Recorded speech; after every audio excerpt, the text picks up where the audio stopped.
This man had eaten a little of the porridge his wife had made, and while eating, he suddenly felt something strange. He noticed that both he and his wife were eating the porridge happily, but their son Peter hadn't touched his bowl. Today, the porridge had a peculiar smell, like that of some medicine.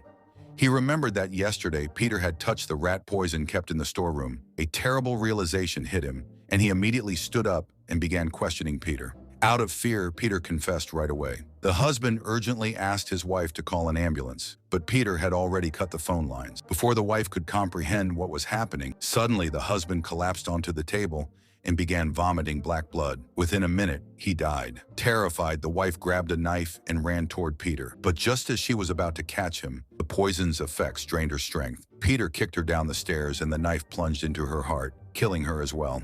Peter had done all this just to get the key to the storeroom. In his room, Peter had seen a hole in the wall through which he discovered that his mom and dad had locked away his biological sister in the storeroom. Peter removed the large clock covering the wall and found a small hidden door. Behind it was his sister, trapped inside the wall. Peter quickly used the key to unlock the door, but as soon as the door opened, a chilling laugh echoed from inside. Terrified, Peter ran back to his room and locked the door tightly. But his sister, who had now turned into a terrifying creature, followed him. Meanwhile, a group of children dressed in Halloween masks arrived at Peter's house. As the four kids approached the door, it mysteriously opened on its own. Without hesitation, the kids entered and began messing around in the house. A while later, as they started to sense someone else's presence and move toward the source, terrifying events began to unfold. Peter's sister, now a horrifying and violent being, attacked the children. She killed the first child, then went after the others one by one. Peter realized too late that he had underestimated his sister's power. She was no longer an innocent girl, but a bloodthirsty and ferocious creature. From that moment, any trace of sibling affection left in Peter's heart vanished completely.